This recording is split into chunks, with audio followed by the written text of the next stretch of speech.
I call myself baking a pie. What's going on? Okay. What kind of pie is it? It is a well, get this, dragon fruit, peach, and pear pie. Oh, nice, nice, nice. So we'll see how it goes. We'll see. I'll send you a piece if it doesn't burn. That's usually what happens. I forget it's there. Right, right. Okay, okay. So let So what's going on, guy? it's going good, You going weren't good. on the plane, were you? On a plane? No, no, no. The black plane. No, hell no. I'm all right. No, no. I don't go on black planes. But let me see. Just start off by introducing yourself. Oh, hi. I'm Angela G'day. I don't know if you've met me before, but you've probably seen me 1,000 times. Professional actress. Government was my biggest hiree so far. Universal Studios, Ally McBeal, New York Undercover, Law and Order. Mainly TV commercials, Ford, Honda, that person tricking you into going out to eat or staying at the Hilton or tricking you into joining the military. Um, I wanted to be an entertainer, so but I started out in the music business. I just didn't, who knew? Right, right. Who And tell me knew? what was your first, I guess, introduction to the music business? My father was a professional entertainer, so daddy's girl. If he's telling me I'm gonna be one, then my daddy said, then that's what I'm gonna be. So I Hmm. never considered anything else. I can remember my mom whispering that they didn't know uh, what they were going to do with me career wise because I hated school. So I started getting into beauty pageants. I started doing voiceovers for a radio station, R&B, in Colorado. Then I started producing concerts. LL Cool J, JJ Fad, Run DMC, Beastie Boys, Grandmaster Flash, Roger Troutman Zapp. I did a co-promote with Jay Leno, and those started popping off. And I ran into a smart thing to do, which they don't have anymore, and I wish somebody would start it.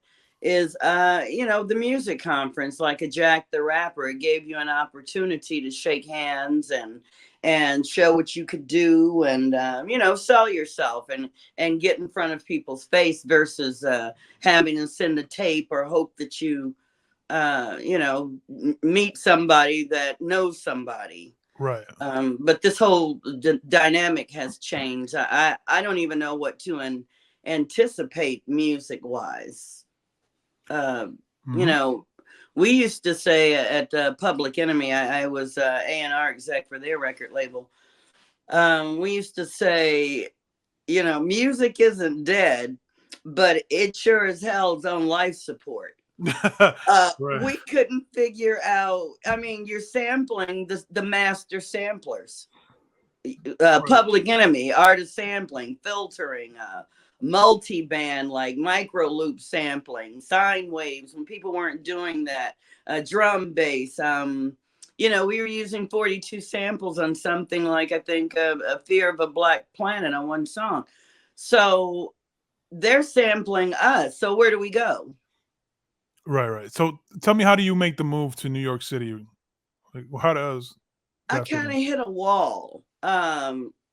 Bob Celestin, who was setting up this little record label that everybody was thinking was, not going to go anywhere. It's black music. It's something called hip hop. It sounds crazy. It's a bunch of noise. He left Arista Records at $100,000 and went there for 35,000 with Andre. He and Andre Harrell set it up. Making about 35,000. But he had a vision. He believed in Mary J, believed in Heavy D, Finesse and Sequence, Father MC, Jodeci. Um, and just started pumping out hits. I mean, Jodeci walked in, as I said, with maybe 150, 200 songs finished. All they needed was the best studio Mm. ready to go. So we didn't think this is going to be 5 minutes. Of course, they said that about race music, with Motown and such acts. But, hip hop's here to stay. It's not going anywhere. Right. We've invaded every nation in the world. We just morph and multiply. So tell me, this is Uptown Records, correct? Uptown Records is where Bob, he was GMO Celestin, attorney Celestin. And I came there, he opened his door. His family opened his door to me, Haitians and hardworking Ivy Leaguers. And he would, he handed me a fistful of subway tokens. I'd never been on a subway before in my life. Gave me, a $50 bill, handed me a subway map and said, see ya. Don't call me at the office unless something happens, or I don't expect to see you until dinner time. And I remember his mother felt so sorry for me. She said, they're going to eat you alive. And she went with me to, I knew I needed a job. Right. And my audition was with this group from CBS Records. It wasn't like I came up there with no plan. So I go to meet the group who was doing a music video from CBS, who was supposed to be recording my demo. And they had jokes for me. Okay. Like, we can't believe you actually came up to New York expecting to get in the music business. But joke was on them because I had skills, and I ended up working on Jermaine Jackson's Don't Take It Personal, and that led me, to get into industry parties and meet other people. And I worked on Self-Destruction maybe 48 hours after I landed. But what year is this, would you say? That must have been 87, 88, maybe. Okay. I couldn't believe it, I was just sitting at home on the floor in Colorado. And now here's Salt and Pepper, and here's Heavy D, and here's Eric B and Rakim, and okay, what am I doing here? They're like, get in the video. No, I'm too ashamed to even dance. I want to watch and learn this. So I did. Asked a lot of questions. Somebody saw I had a little skill. George Rogers, he asked me to come in write for SWV. But we pulled off Self-Destruction without a hitch in Harlem. I never hear any talk about that. There was no violence. Had to be, every inch of asphalt was covered. Right. So, and that was a major thing. And then, they dropped the ball because that's not the direction the people who sit on the board, who make the money, social consciousness, we don't want to hear that. We're not going that way. So back up for a second. Like, when you got to Uptown, who was there? Well, the doors were just opening. So, Jimmy Jenkins, Andre Harrell, Harv was there, Bob, anybody who was everybody. It was like a revolving door. It was so exciting. The electricity. We couldn't even believe we'd been given the opportunity, because that was first. And then at the same time, the Shockley brothers was working on soul records for Public Enemy. So, it was party every night, all night. So what was Andre Harrell like? He was sweet as pie to me. He's bashful. Me coming in with Bob, then I was going to get a certain level of respect. But I never heard anybody say anything bad about Dre. Just, laid back. Laid back and get cut. It was always him and Russell Simmons and, Nelson George and Chris Rock. And, we weren't at, like we talked about, Nels or wherever, then we were at Junior's for the cheesecake, of course. Okay. They never made you walk to Brooklyn to get cheesecakes for you? That is funny. No. I can remember, for example, when we got into the office at we weren't competitors at all. We were all working together, Rush, Def Jam, Uptown. you know, getting in there and seeing how the business actually worked. We had some power, but we didn't have some power. That made we couldn't put out any record we wanted. Mm-hmm. And the first artist, he was already signed when I got there, was Buster. Okay. And Buster, you would think, you know, big old swole chick. But you know, sweet as teddy bear. Okay. Even when we were talking about where my money at, you know, still with me, a gentleman. But like I said, after you know, some skills started being noted, we got a call from actress. She was hottest thing. Michelle Basinger. Okay. Basinger. Something like that. Blonde, real hot, and she wanted to be an R&B diva. Okay. And she wanted us to produce her. We had done remixes for Janet Jackson, for Madonna, Red Hot Chili Peppers, of course, our own Public Enemy, Juice soundtrack, American Gangster, and she wanted to be, you know, I guess kind of like Vanessa Williams. Right. Right. And as we were leaving the office, I can remember the guys didn't say anything. Bomb Squad, you know, the production team, and Hank, Keith reached down and grabbed my elbow and said, "What the fuck did she say?" I said, "Well, basically, you know, I was there to break it down, down." Right. So, at what point did Puffy come into the picture? That had to be not too long after I got to New York, and after I met him, and met him at a couple of parties, and kind of, you know, I'm in shock. I'm in awe, you know, at the deities, the R&B hip hop deities, and here's this little kid, you know, this close to my face, trying to whisper something. And I'm like, bing, loser. Next. Okay. You know, that went on for a couple of events. And then he started calling me, which was a problem because, like I said, I was staying with the Celestin family. And out of respect, he works for Bob. But Bob's telling me, cut it. You know, then I got to respect it. Bob said, tell him not to call the house anymore. That is not the way you are headed. What was he calling you for? Lunch, dinner, Mount Vernon. His mom was gonna cook for us. Okay. He was trying to get in there, huh? Yeah, he tried the hip hop way, thinking I wanted those things, but I was already appearing in videos and doing voiceover, so that didn't work. So then he came back with the mom thing when he heard my mother was from the South.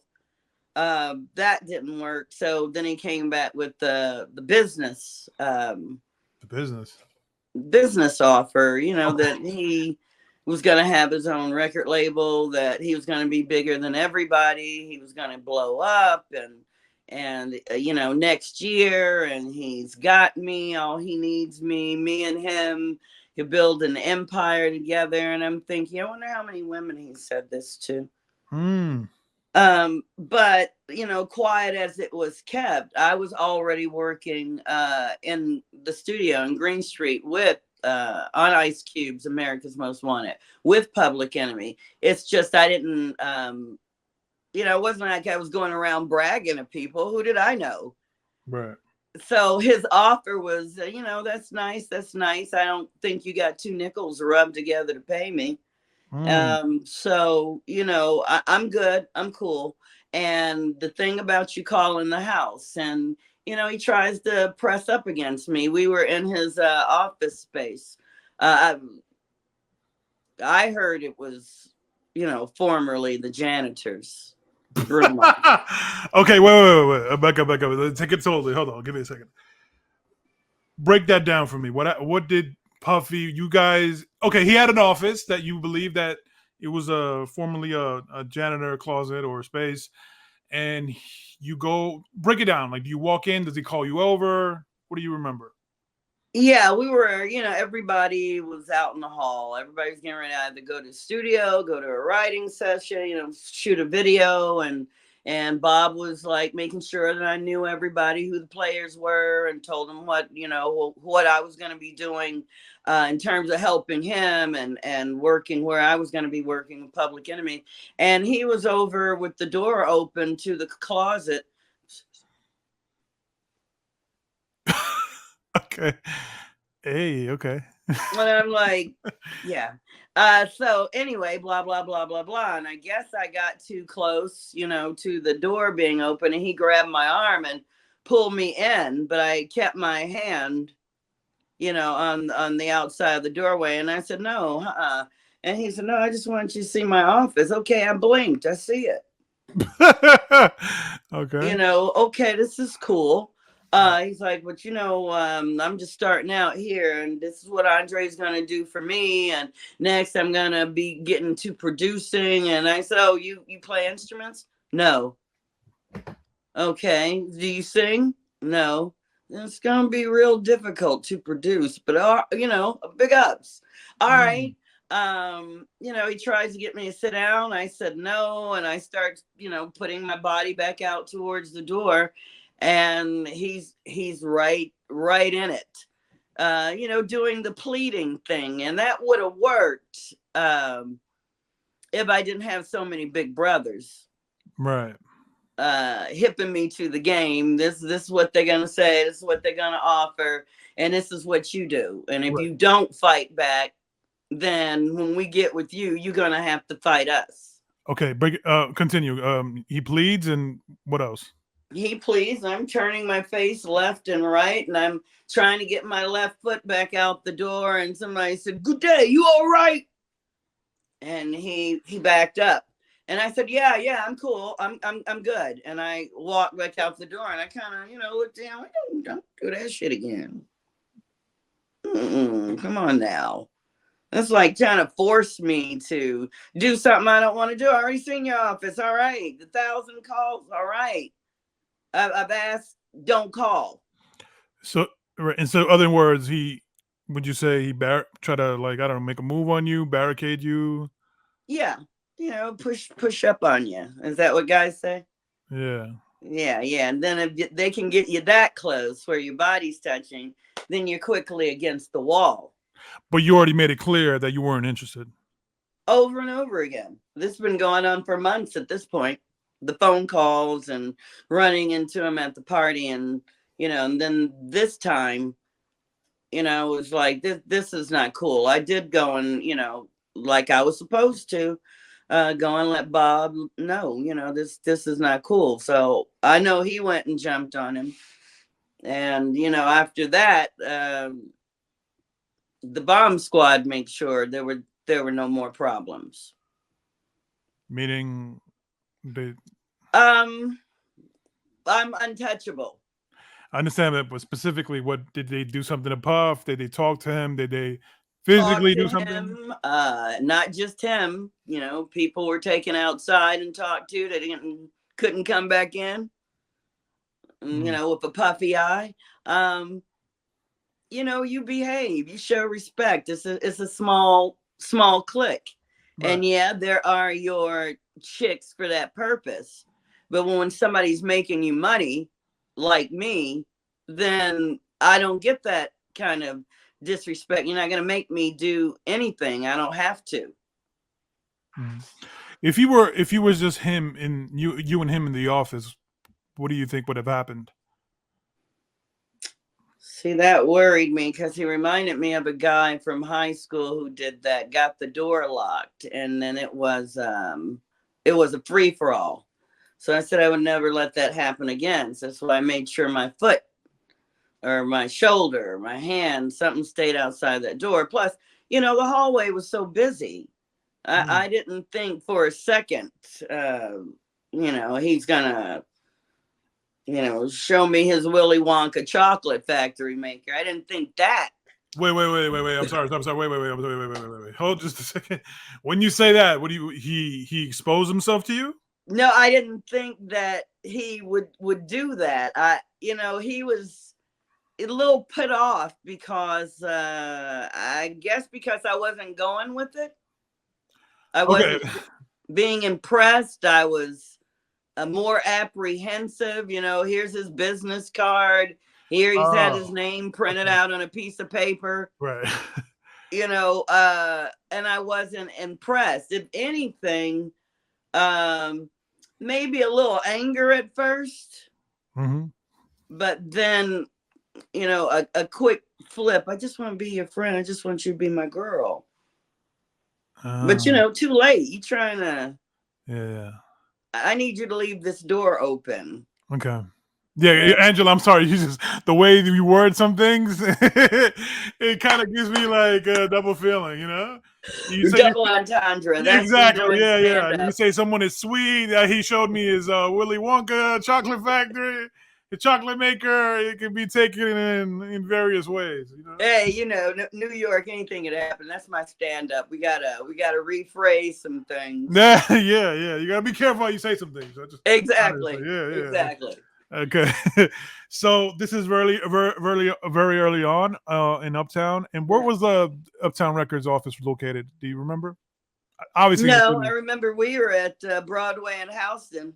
I want to say Columbus Circle. Didn't I tell you the other day? MC Records, 1800. I don't even remember. Okay, but what was Andre? Because I'm sorry, I have to ask this. Sure. But there was that kind of people always felt that Andre Harrell and Puffy were some sort of intimate or had Sweetness. there's some sweetness going on, some sweetness, a sweet relationship between the two, allegedly. I couldn't see the connection other than maybe that was his runner. What is that? What do you mean? Run and break that down. What do you mean? I couldn't see personality wise Andre's acumen, control, maturity. The only way I could see him hanging out with Puff is if Puff was like his boy, his runner. Okay. Because they did stay close friends to the end. Oh yeah. Andre has passed now. For the people who don't know, Bless his heart. Yeah. He was, like I said, no beef. I always heard great things about him. Russell, I don't know. I always kept my distance. why? What about Russell? Did you pick up on anything? He was not to be played with. He's all business. Business, what he likes, what he does not like cannot occur. Mm-hmm. Can you give me specific? What does he not like? Um, And I'm sorry, I know this is years and years ago, so I'm 20 plus years ago. right. On that level, it's like he can get anything. Mm-hmm. There are women who will do anything just to be able to say they were standing where I was standing. So it causes a level of abuse. Right.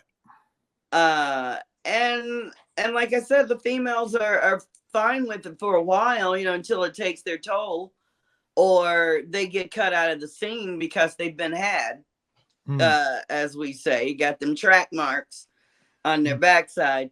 So,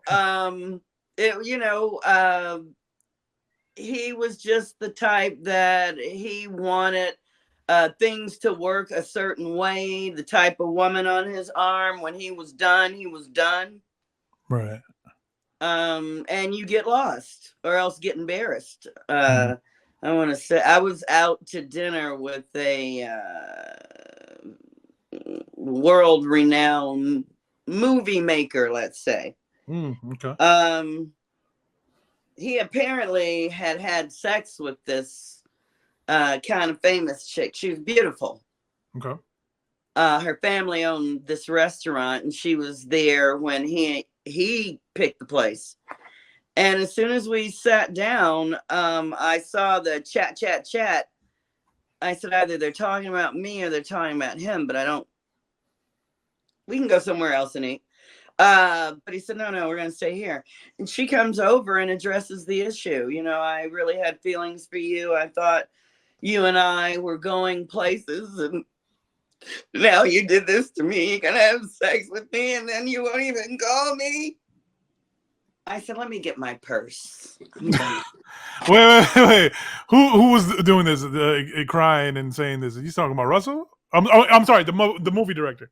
The movie director had sex with this chick. Her family owned this major restaurant. Right. Her family has historical lineage. I mean, you'd recognize the name. But she's beautiful, beautiful girl. But like I said, when she came over, I thought she was coming to take the order. Oh. And she was hurting so bad. This was her only opportunity. Right. So she started out calm, but then, you know, broke into the ugly face cry. Oh, she did. Okay. And that's when I said, I'm just going to scuttle to the bathroom. And because I felt embarrassed for her. I knew she was hurting. And he grabbed my wrist and said, no, watch this. They get off on things like that. I don't want to watch that. Right. I don't want to watch anybody hurt like that. And I turned my head, but, you know, he had my wrist and I kept my head turned. And she said, I apologize to you, ma'am. And I said, no, apologies to you. And he said, right in her face. Now, but he's a millionaire. Right. So just to be clear, just going back, I want to go. Did you ever notice anything about anything sweet about Andre at all? Soft. He was soft. Okay. I understand. Cool. Now, what year would you say Puffy started Bad Boy? They gave him Bad Boy. Would you say what, 91, 92? That had to be 90, 91. Yeah. Right. And were you yourself hired for? I was working for PE, but you know, I wasn't interested in leaving. Okay. You know, my offer was good where I was. I had my own limousine. Pay was great. I could get my hands in anything. You know, we just thought Puff would get a chance, blow it, and, you know, then that'll be the end of it. I understand.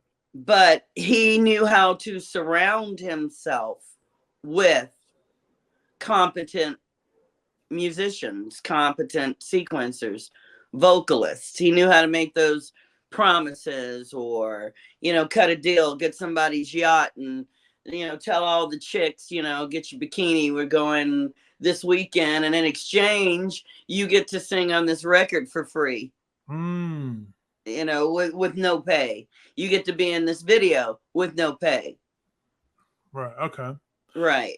Now, you had developed, or did you know, I guess this artist was on Uptown, Andre, I'm not sorry, what's his name? Aaron Hall. Yeah. Tell me about him. Small world. Bob handled Guy, Aaron Hall, Teddy Riley, Damian Hall. And oh my God, you know, they were the shiznick. Okay, yeah. Come on, groove me. Everybody popping over and over, just roll that tape. And I was flying to DC to just friends for the weekend. Guy was there. They were at Howard. And I called Bob immediately and said, I know you're going to get me tickets. We don't hang up this phone. I got to meet Guy. I don't care about my friends. They all right. They ate.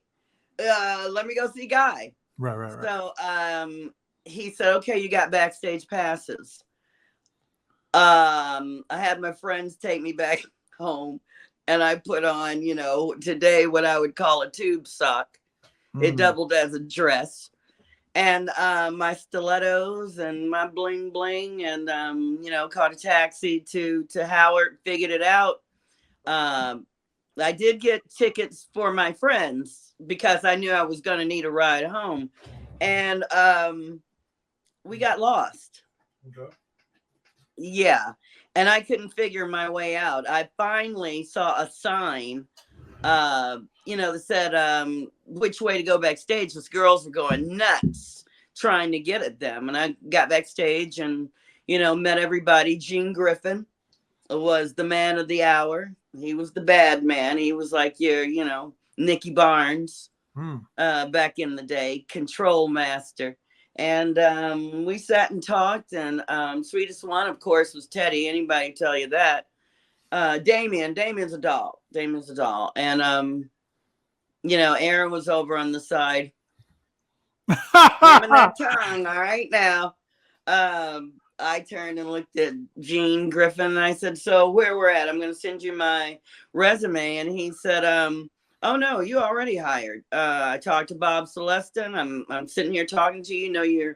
You know your business. You've been producing concerts. You must be a tough lady. Do that by yourself. All right, well, you'll hear from me next week. And they sent me a plane ticket and flew me to LA. And I had an interview, audition, whatever, with Gene. And suddenly, of course, Gene wanted me at his hotel, but Teddy wasn't there. Aaron wasn't there. Damien wasn't there. Mm-hmm. I called back to New York and I was like, something's not right. I listened at the door. He's the only one in there. Teddy and them are not there. And I was instructed not to go in. Okay. I told you that this would probably be what it is. All right. It's not even worth it. Just waiting and get to New York. Please. That night I hung out with with what? Paul Mooney. Paul Mooney, the master. I had an opportunity to play and hang out with Paul. Paul got jokes. Somebody ran their mouth too much in the audience.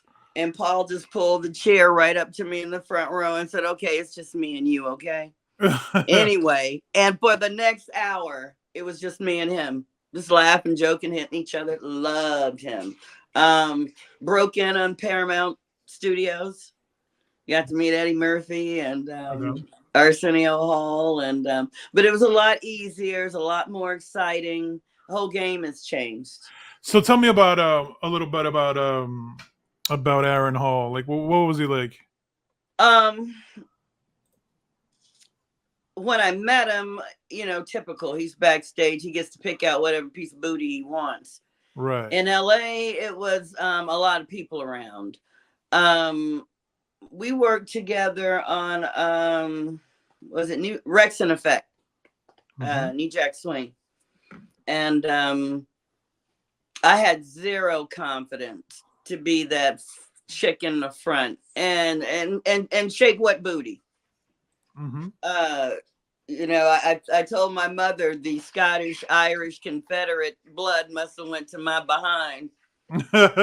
So anyway, we ended up working. Everybody was there. We filmed in Harlem, started early, filmed all night. Aaron ended up giving me a ride home. He lived in Brooklyn and I lived further into Brooklyn, East Flatbush at the time. And he had a nice little place just over the bridge on the right, nothing fancy. He was cool. He had a real bad stuttering problem. Aaron Hall. Okay. And I'm in the mix.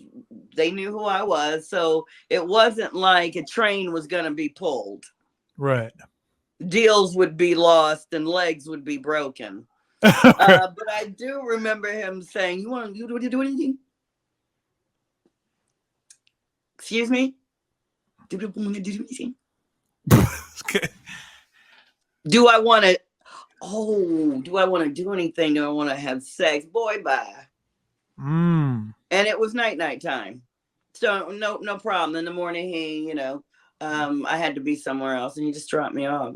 Now I know his brother, Todd, he's a prophet. Todd can sing just like Aaron. I think he still has a church. Playa. And use the church to do it. Okay. Now, what are your thoughts on there's been accusations against Harden Hall and Puffy today about these sexual assaults and that involve underage women, underage girls. Which is nothing new. If we remember back to Michael Jackson, and the parents basically drove those children to Michael's house. Right. He didn't even have to ask. It's all about that paper getting ready to be over with because the dollar's getting ready to be dead. But young girls are going to sneak in there. They think it's one thing, it's another. I remember begging to go to a certain deity, black or white. Everybody loved this man. Party. I got invited. I was already at a party, and the party was going to go on and go to his mansion. And I didn't go. 3 of my friends went. I wanted to go, but I was refused. By my boys. I mean, they yelled and actually said a curse word, "Get your ass back in the limousine. You're not going." I was embarrassed, mad. When I talked to Bob a couple of days later, he said, "So, how are you girls?" And I said, "I haven't talked to him." He said, "No, because they're probably all still at the hospital. They had a train pulled on them." Now, you'll listen to me from this point on, right? When you mean a train, you mean like it was a group. I'm sorry, it was just to be sure, train meaning bunch of entertainers, okay. Big mansion, and the girls showed up voluntarily. So that would have been me that night. That's how bad these sexual parties would be.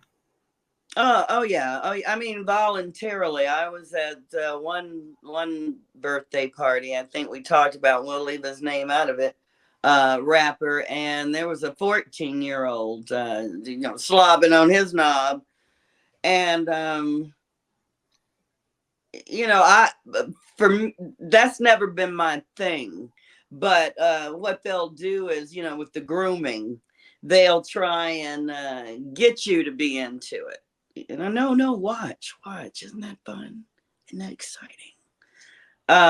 Or even tell you, you're effing up.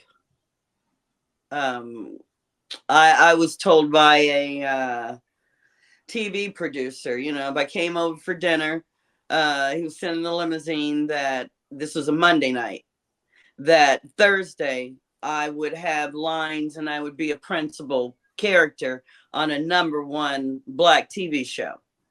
Mm-hmm. And I said, just like that? He said, yeah. And I said, who else is going to be there? He didn't like that question.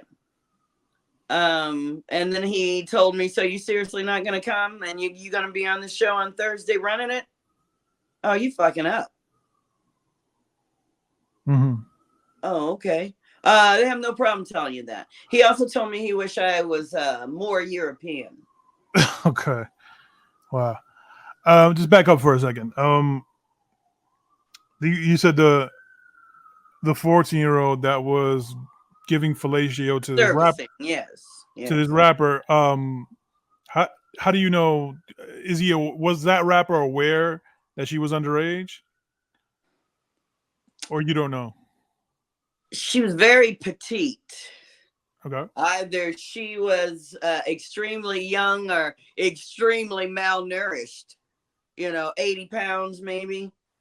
Some little beads in her hair that a young girl would wear. Not erudite, not primed and proper like a Kimora or Beverly Johnson, or the way us business women would enter. She was just happy to be there. Right. Always until the herpes shows up. Huh? And how do you know she was 14? Because the guys told me. Understood. Was there a possibility the rapper wasn't aware that she was underage? I doubt it very seriously, because they were all talking, man, she's only 14. Ooh, look at that. Look at the way she's going down. Oh, she knows what she's doing. I wasn't tall enough, so somebody lifted me up so I could look down and see what all the cheering was. And when I saw it, I turned my head and they said, oh, don't make baby girl look. She's not into that. So I just, stood there by their side until It was time to go to the next party. I had women, offer me money, or if Right. I would get them into parties, or get them to meet certain famous people, or Right. do my hair, or do my nails, or let me take dresses out of a shop, or wear this gold bracelet as long as you want. Understood. But back up for a second. In what setting was this? Was that a strip club, a regular? It was a regular private club. So it was because the other day you broke it down like it was some curtains or there was. Oh, it wasn't Nell's. Maybe, like, it's always rooms in the back, like at the Palladium or whatever, Yeah. and curtains. So it may have been less than 100 people there, but I don't know about the rest of the rooms. And this rapper is who? Well, I guess it doesn't matter now. He's gone. The legendary, the master. Right, right, right. It was too many women. Women you never would have imagined in the industry. Hmm. Gunning. He the yeah, but he had a mind, Yeah. and a higher consciousness. So just to be clear, since because I saw there was a photo you had sent me, you and Aaron Hall, very cozy up together, real Yeah. cozy. So you don't believe? I believe everything those women said. Yeah, yeah, yeah. He's a different Aaron now. He tried real hard to stay in the game of recording. MCA had their reasons. I don't agree with it. I think they still had a lot to offer, still do. But that does things. It's one thing when you quit the game. It's another thing when the game quits you. Right. And some people, if they really want it that bad, they can snap. They can just snap. And remember, he was wearing light contacts. I think he went blonde for a second, and instead of just going on back to the church, he kept at it. I hear now, rumors, could be rumors, but heavy drinker. It's our escape in that industry. If you don't want to touch drugs, lot of drinking, but same thing in the legal game with lawyers. Same thing with judges. It's just an escape. But I heard he was doing that. I can't imagine he was touching drugs, but he sure enough was talking crazy. Right. You're talking about Aaron Hall, right? Yeah, talking about, how he held this girl down. He did that. That is not fun to a woman. Who told men is that? Right. That to be violated, to be hurt, and Mm. then you got to walk around with that pain between your legs, that nothing. Who told men that that's a turn on? And let me find out the bitches that did. They need to be dealt with. Right, right, right. They causing problems for the rest of us. I don't like to be choked. Don't put your hands on me. You put your hands on me, I put my hands on you. That's the way that works. Right. But this holding them down, what do you call it? When you put your yoke to yoke a girl, see her eyes roll back in her head. Right, right.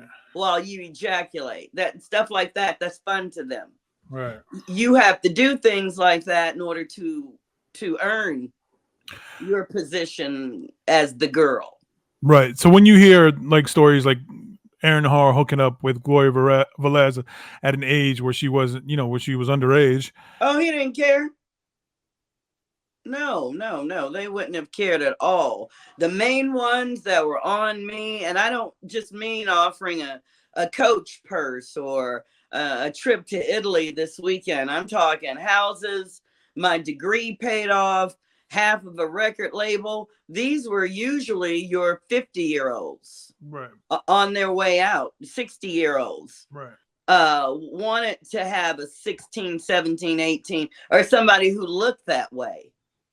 On their arm. Get me a Jag.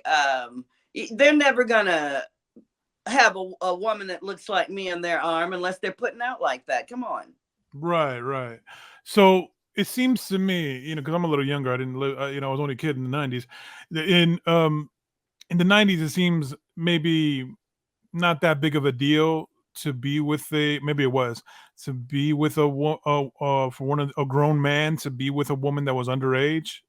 It seems like this is a Always regular been a thing. thing. Okay. Hollywood. Always been a thing. Beauty, a younger woman that's perfect for a man. But, these school teachers try and break off little Jimmy in the crayon closet and they want to put her in jail. Right.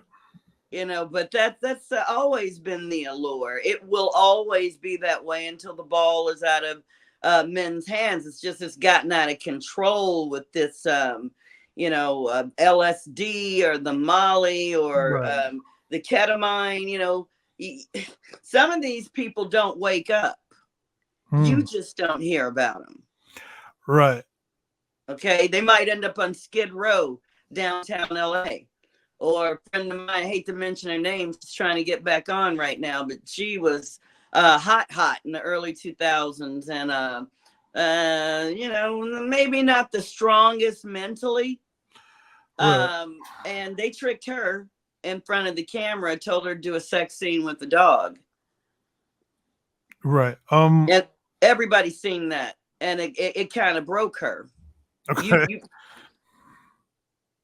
Yeah, I'm sorry, I have cats. Okay. Yeah, it kind of broke her, but it depends. You get to say when they tell you how bad do you want it.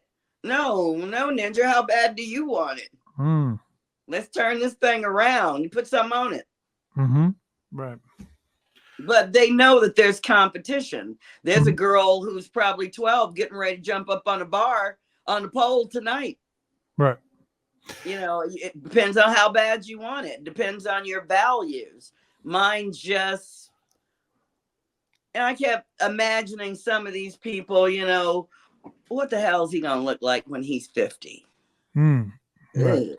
Like went out with Spike Lee. Oh, what's he going to look like?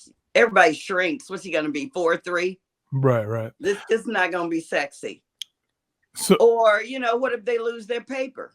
Right. Right. Or get in a car accident, and then they're paralyzed or go blind. I'm gonna wait a second and see who lasts. Okay. And one of the last ones was Puff, but his rep, where there's smoke, there's fire. We'll get to that. We'll get to that. So, is it safe to say in the '90s, you didn't, like you told me, you didn't go and work for Bad Boy, but would you have run-ins or be around Puffy or Biggie or any of that? Every week, 3 or 4 times a week. It might be a document that, I don't know, something's up with the fax machine. Angela, run that over there. Angela, take the car. Meet so and so over at whatever, and get these dats in their hand, or get these masters, or go get this sign. So yeah, constantly. Rush, Def, Uptown, Heavy, Sweet as Pie. I've got we hung out together at I was a model for the Apollo. And he got an award. And bashful, shy, sweet, gentleman, total gentleman, him and the boys. Total gentleman. Father MC. I didn't see him lasting, but I like Father. Right. And Jodeci, fire. Still are fire. So, did you ever run into Biggie? Did you ever meet Biggie? Met Biggie. He came with Jodeci one night. They would spend the night at my place in East Flatbush. Just because they were burned up from the studio. It was further to go to the Bronx, stuff like that. Or maybe they had to see somebody else. I don't know. But, they were like, Biggie. I said, he sure is. Okay. He is not staying. Okay. No. What you got a thing against big men? What's the problem? He was just massive. Okay. And he wasn't smiling. And it's one thing, like I said, the Cedric or Casey, right. Devontae, Dalvin, they all spent the night at my house. Groovy Chill, whoever. But this guy don't even have the deal yet for real. And he looks like he might be into something. I don't Okay. Well, that's too many of y'all one time. Oh yeah. Okay. Yeah. But Jodeci. Okay. he turned out to be, once they explained to him how I was, Okay. she looks one way, but don't try it. She's not that. Well, did Jodeci try it with you? Casey or any of those guys? Okay. Yeah. They stayed in my place in Brooklyn, stayed in my place in Charlotte, stayed in my place in Florida and LA. They just, when Andre brought them up, they had nothing. Right. Not an umbrella, not a raincoat. So I was handing out umbrellas and raincoats. They didn't care if it was a girl's. They were getting ready to be drenched, or which train to catch, or Devontae went with me to BLS. I had an interview to be an on-air voice talent. It's where I met Wendy Williams and the people who own the Apollo. Starts with an S. He went with me because he was scared for me to go on the train by myself, and that it was going to be a setup. And at the time, somebody was trying to hook me up with some baseball player named Daryl Strawberry, and Devontae had a fit.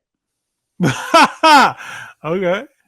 Yeah, he had a fit. But I would take potatoes, chicken. They would call me, Angie, what do you think of this note? What about this note? Or real mama's boys. I love that about them. Country boys. And they didn't have a phone. So I would let them come to the office and I would listen to them say, Mama won't come home. Mom, I love you. Mom, you got blackberry pie.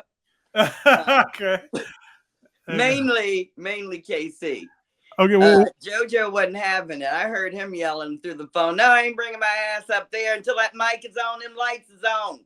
It's another trick. He would not come up. What was Devontae like? Since Devontae seems like a really, quiet guy.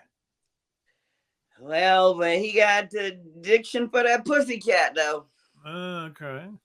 Every woman he had to hit on. He had to bat them green gold eyes at. Okay. Skin and bones. Right. Yeah. I would take, like I said, they didn't have anything. And like I said, my mom's from North Carolina. Their people were in North Carolina. So turns out I knew some of my cousins knew their cousins. Mm-hmm. So, small world. And we were both just wanting to make a record, make the money, and go home, not become alcoholics and drug addicts. Right, which sadly they were a victim to. Yeah. Game, it'll make you that way. Like they'll say, they told a friend of mine, he had out a #1 record, not Jodeci. He was just nervous. It's intimidating, and people are in and out. They don't know you. You hear them whisper about you. Oh, well, he sounds terrible. I hope he's going to pick up his game. Is that all he's got? Well, can we get somebody else in here? Look, does he know all night? Nerves getting bad. And finally, after a while, somebody offered him a drink, and he couldn't drink and made him kind of nauseous. And then somebody brings in the plate, and it looks like a pile of powdered sugar or baking soda. Okay. And they explained to him he just needed a little bit because they're on the clock. Right. And they've been doing it 20 years and it hasn't bothered them. Don't do a lot. Here, let me just put it on you there. Now you're ready. And of course, it opened them up. And then they put the pressure back on him again. You were good the other night. Now we need you to go in and lay down, this piece for whoever, for Anthony Hamilton. Now you're going to be nerve shaking because we're going to have some of that good stuff for you. And the next thing you know, you're hooked. Right. So, you ever met Suge Knight? Suge Knight offered me a job and he offered me a record deal.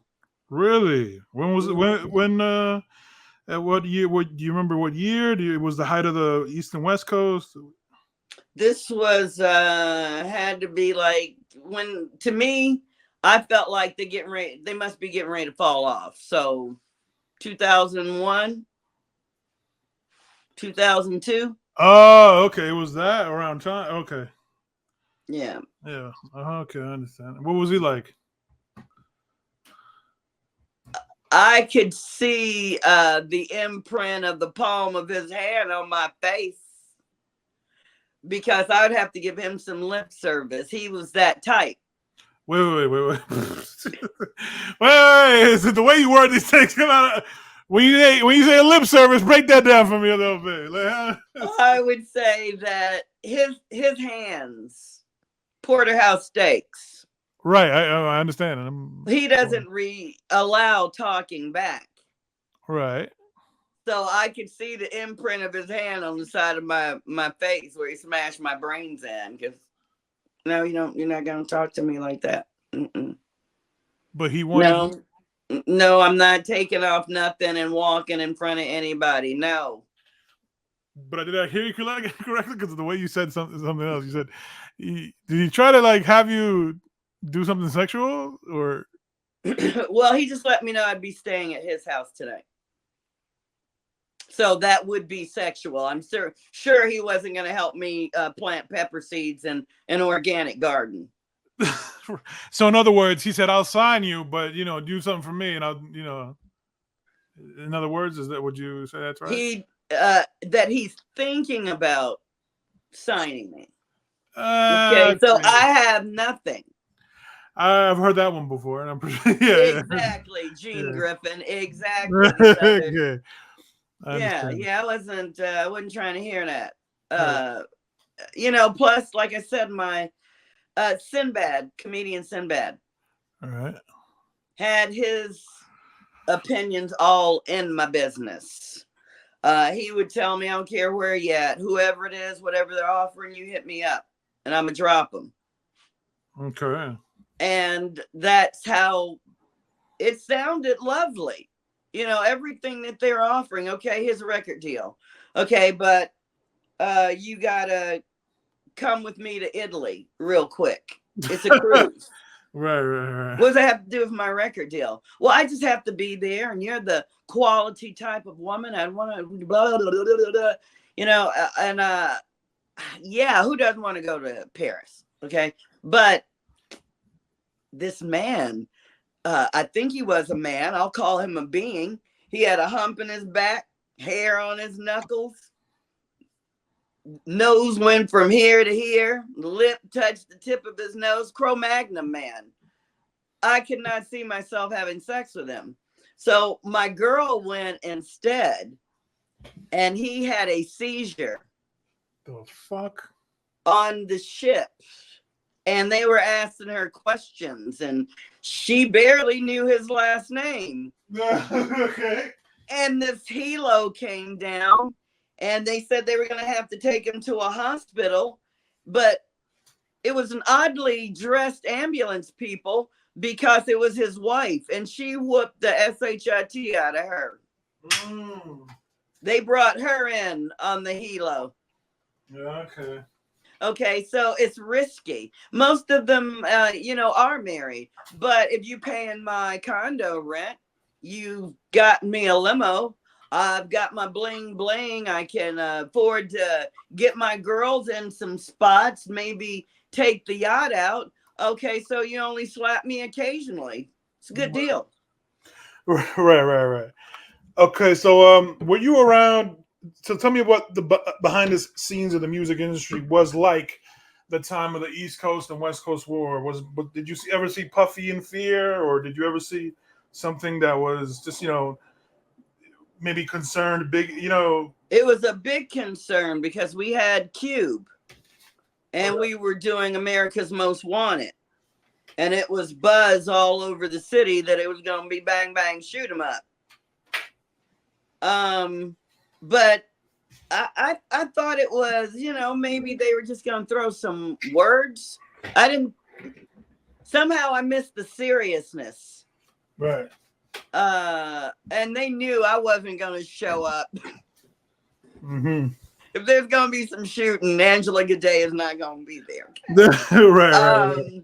So I remember standing in the studio, and apparently Dre, his sexy self, Dre and Easy and I don't know, three or four more were in the back of Green Street Studios. Right.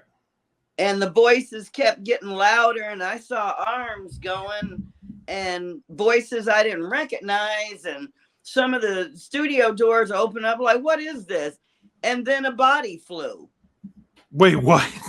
So I got thrown out the front door. There's only one way in. And if there's a back way out of Green Street, I never saw it. So you're stuck. It's like almost down the ground in the Village in Manhattan. And just the place to be. Everybody recorded there that was anybody. And apparently they had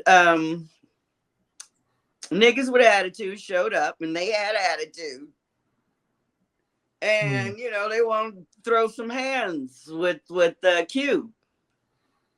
And I just didn't know that was a fight until the voices started going up, and maybe you heard a body hit a wall. Then somebody went down the hallway, and somebody said, "Get Angela out." And I was outside. I don't know what beating his ass was gonna do. But that Cube CD is still in the top 25 of the hottest CDs ever made. So thank you. Right. You ever see Puffy in Fear? I think he was afraid every minute of his life. It was just a game to pretend to be like the ones who were actually on, who had legitimate respect. Like I could never imagine him stepping the Cube. The minute I saw Cube, I knew, he can open a can of whoop ass. He sure enough can. He helped me move my furniture. He's sweet as pie. Ice Cube did? Sweet as pie. We spent a lot of time together. He's sweet. Had to, making the CD. He stayed at my place too. Well, a lot of people say your place, huh? Well, now, I was young, okay, right. and they might come by, oh, I had a flat tire. Until Hank Shockley, Keith Shockley, Eric Vietnam, Sadler, Bob Celestin, Jimmy, rest of them start saying, you got to stop falling for this flat tire. Somebody's stomach's hurting. Somebody's lost. They all trying to get in. I only had maybe one or two problems, but it was one of them from Uptown. It's been a while since they've recorded, but he kept asking me in a 60-second conversation, what kind of wine do you want? I said, I don't drink wine. So yeah, you can stop by. Okay, so what kind of wine do you want? No, I don't want wine. I mean, if you want wine, you can have wine. I don't drink. How long you need to be by here? Well, I'll be by once I pick up the wine. What kind of wine did you? Okay, so he was drunk when he got there, and I was shocked. I had to put him out. He couldn't stand up. He sat down. He fell off the bed. I said, I thought the wine was for me. You kept asking me what kind of wine I wanted. Puff, like I said, he surrounded himself with legitimate talent and then took the credit for it. Because when I found out he was going to be rapping and everybody was invited, I didn't show up. Okay. Nobody I know showed up. Nobody. Because we thought it was a joke. Then when I actually saw him on tape doing it, I remember laughing until I looked around and said, oh, this is serious. He's going to make a living doing this? I'm surprised he fooled people. You didn't like his. I guess you weren't a fan of his rapping. Take that.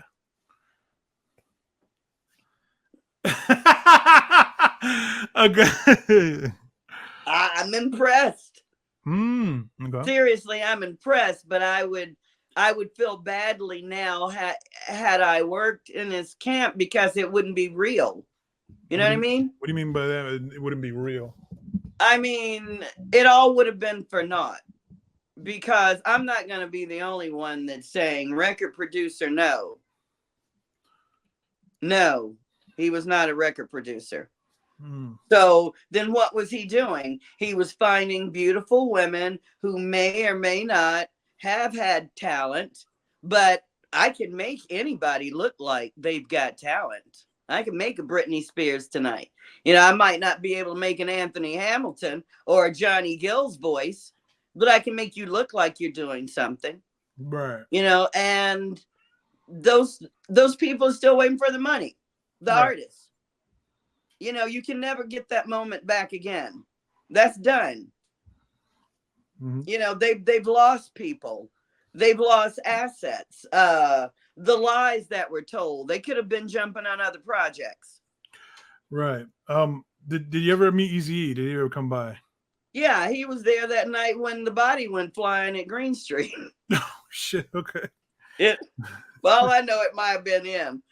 Yeah, he was about my height. Jerry curl and all. I was like I said, I was Midwest, so where I came from, they considered NWA tantamount to the Black Panthers. It'd just be a minute before they started shooting up the United States and taking whites hostages. So we were not. I'd never heard their music until I started working on Ice Cube. Okay. So when they said this is Dre, this is Easy, I'm like, oh hi guys, nice to meet you. Who's Assy here to kid? I didn't know. I didn't know. I wasn't feeling West Coast music like that. Did you feel there was a lot of tension within either the music industry towards the West Coast or fans? I feel like the media, whoever, the record label, whoever put the money behind it was trying to make it look that way. We were not at parties talking about, I'm going to beat that. All we're thinking about is making hits. So we're hearing about beef. Somebody from LA is wanting to come and kill somebody in New York. Shocking to us. For what? For what? We can all get together and make records. There's enough beats in our heads to come up with 1 million for everybody. But I mean, we kept seeing it, but nobody was calling Uptown threatening them. Nobody was calling Hank Shockley at Soul Records and threatening Public Enemy. So, you know, it's like if they need something to talk about, they'll make up something to talk about. So did you have any feeling that West Coast artists at that point weren't welcome in New York in any way? Did you ever see Not among the people I knew. If they were, then it had to be, you know, on the, see, that wouldn't even make any sense. It would have to be on the Lil Silas level of MCA Records. You know, you got to run everything through. And I never heard anything come down the pike. Don't sign anybody from the West Coast. Why not? Why not? We're the same record labels, whether you're on the East or the West. Right. Nobody was coming past anybody's house, spraying it with bullets. It's like every time I hear, okay, there's a gang shooting, you know, in Brooklyn. Okay, but every gun stamp made in USA, and the people who had them don't have driver's license. So how'd they get the guns? You gotta listen sometimes. That like now, you know, the way they're pushing the music. You know, we're grown people. We don't want to talk about dancing all night. And shaking it and dropping it like it's hot. That's why records aren't selling. You don't listen to Lil Nas X? No, I don't. And that's another thing. I mean, to each his own. But if it were just in the US, they're doing it in Africa too, forcing a gay agenda. So it lets me know something else is up. Right. All right. Why do you have to be gay? Why does gay have to be a law? They got a law. They can't get hit in the mouth no more than I can get hit in the mouth. Okay, so there's the law. But when you start saying I'm gonna cut off money which funds HIV medication, okay, to teach you a lesson for not legalizing homosexuality, that's something else. And the mere fact you're trying to put it in the music means you're trying to indoctrinate folk. Right. That I have a problem with. You ever had any other run-ins with Tupac? I saw him. He came to the record label, Soul. Backstage at different people's concerts. He had his sweet little, he had his little sexy, definitely sexy, but I had a little thing. What do you mean? Power. Oh, okay. He ever try to not push up on you, I'm sorry, but maybe hit on you or something? Because you were quite the look out the photos. You were, back then. Yeah, with the look from the toe to the head, This seems to be a regular thing in the 90s, like sticking the tongue out, huh? Okay. Yeah, real cool. Check back, LL. Yeah, it was a thing. It was a thing. That just meant you. I understand. Okay. I produced some tracks on BBD's Thought It Was Me, Let Me Know Something, Poison, and Mike Bivens, same way. Kind of fun, shorty, kind of looking good. Okay. Understood. I love you, Michael Bibb. So what was that atmosphere like in the music industry when Tupac had died? Because it seems like bad. Tell me about it. It was just like it's over. Now who? You know how many years it's gonna take if we ever find another Tupac? And we still haven't. And we won't. Right. And what's this really about? Who's really behind this? Is this like saying I don't know. It's like looking at some of these countries like Haiti, and they claim that they're fighting each other. For what? They all own the same oil and gold. It's only an island. So who's really behind this? Who would really want Tupac dead for real? Mm-hmm. It wouldn't do a gang any good.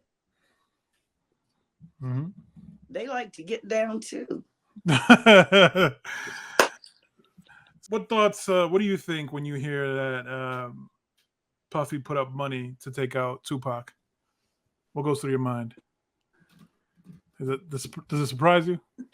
Well, knowing that this Lucian Grange rings a bell. Lucian Grange, yeah. And that's not his name, right? What's his name? That's a made up name. He used to just go by the letter G. Now, where does money come from? He owns Motown Records, and it's not a black record label. He's the one who owns that black plane that was in Antigua. He's the one putting up the money. Really? Is he one of the ones at the party with the mask on? Puffy doesn't have that kind of money. He couldn't go to the bank and tell me, hand me $50 million. Ain't gonna happen. Right. He has access to assets. Right. And people who have assets who will easily erase him if he becomes a problem. Mm-hmm. Right. So that's who Homeland Security wants. Is who's ever putting up the money to bring in the children. Because there's a running joke going around the world, but it's very serious, that the United States only exports 3 things, and that's drugs, guns, and kids. Right. So they need to find the source of that. Right. And it would have to be somebody with long paper. Right. it's sad. It's scary. I mean, who wants to send your kid to Hollywood? You better just go ahead and create a YouTube show.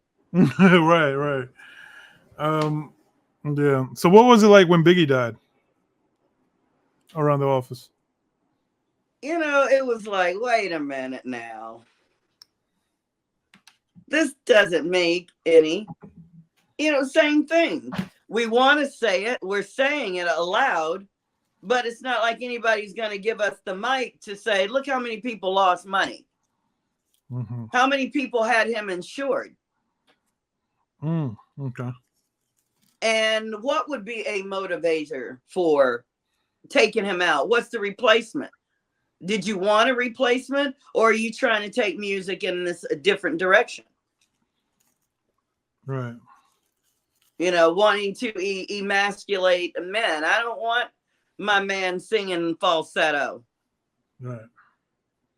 No, I don't want him wearing pink furry shoes from Fredericks to Hollywood either. Mm-hmm. And that's why women just we're not motivated. Somebody's gonna have to come up with something. Right. Because it's pretty much dead right now, for real though, right? Yeah. I want to, go to another continent and just where I'm not under the control, have my own distribution deal, a real one. Mm-hmm. And just put out music, because here you have limitations. Right. 1999 Club New York shooting. Puffy gets into a scuffle where shots were fired, and his artist Shine had to do 10 years. He actually, it seems like to the public that he took the rap for Puff. When that came about, what did you think about that? Well, I got a lot of, I told you, I got a lot of that. And telling me how many shows you produce a day. I don't know. I produce blah, blah, blah, blah. Yeah, you ever have anybody get shot in the face? I told you he didn't know what he's doing. He would have had you doing that, but would he let you do it? Then you'd be going to prison. Oh, yeah, that was kind of a wake-up call. Someone described. Well, first of all, did you ever? Do you know? Someone by the name of Farnsworth Bentley. Yeah, the little skinny guy. He's cute, but isn't he one of them? One of what? Say it. The term I heard, I don't know if it's a real term. Isn't it switch hitter? A switch what? Switch hitter. What's a switch? What's a switch hitter? Switch, yeah. Vagina, rectum, vagina. Okay. I don't know, honestly. I don't know. I wouldn't say that. But do you know him on a personal level, or? Not enough to hang out with them, no. No. I believe he had described to somebody. I'll probably cut this one out.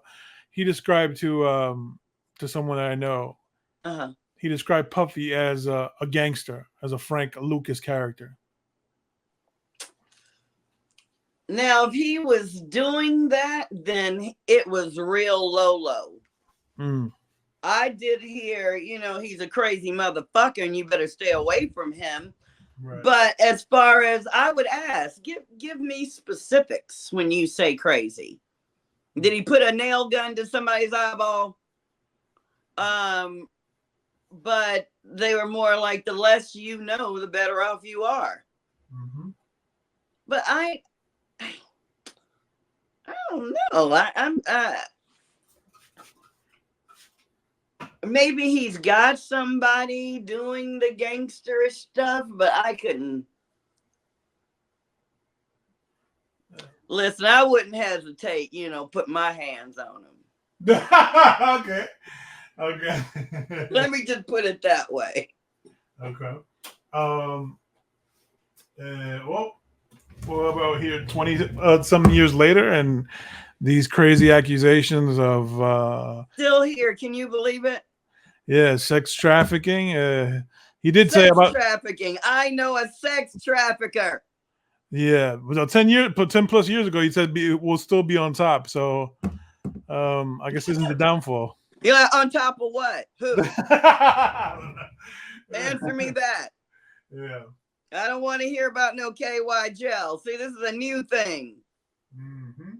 I mean, this is a new thing. I mean, they have no problem coming out and saying, you know, I'm going to shove this in your rectum and then I'm going to watch you and my boy get down.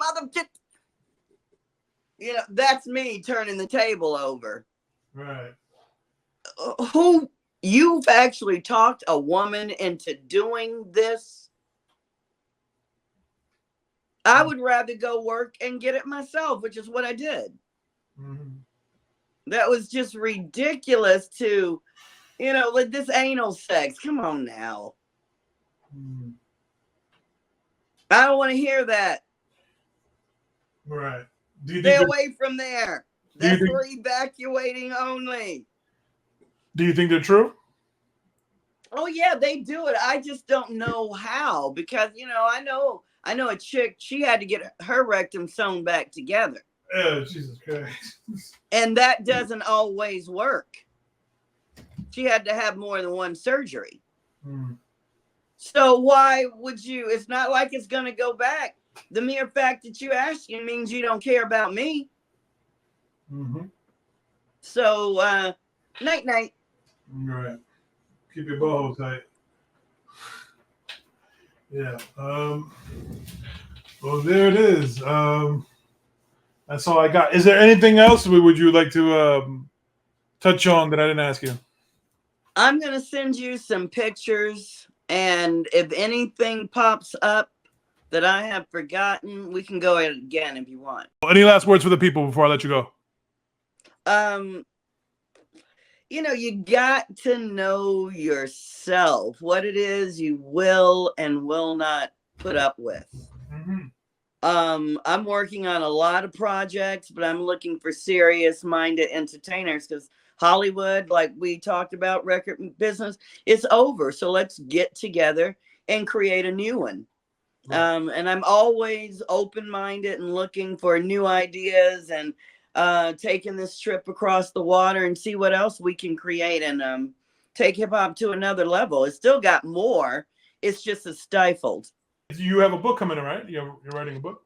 Got a book coming out. They tell me I am the Suzanne DePass of the 90s. Yeah, that pretty much matches you. Hey, could be worse. At least they didn't call me Carisha. Carisha. Never going out like that. Got that book coming out, and talking about these life events, other people I've met. I hate to put them out there, but the pictures, people want to buy them. So why not put like the pictures of myself and Michael Jordan on a bed in a book, and just buy the whole story? Right. Right. So I'll be hitting you up with that so you can give me some feedback. Absolutely. Absolutely. And if you're ever in New York, let me know. I'd love to, sit down in person. Oh, wonderful. I'm supposed to be up there in a couple of weeks. The guy that used to be the band leader for Whitney Houston for 8 years. Okay. He's inviting me up. You might want to talk to him. Okay, yeah, put that together. See. Yeah, I will. I'll do that for you. Yeah, I would love if you're in New York. I would love to see if you could show me around the old stomping yards if you remember. I know New York is different today. Oh, it's more empty, but yeah, I can still get in. Where you want to go? Okay, let's do it. I love it. All Thank you, darling. Take care. Thank you very much. Good night.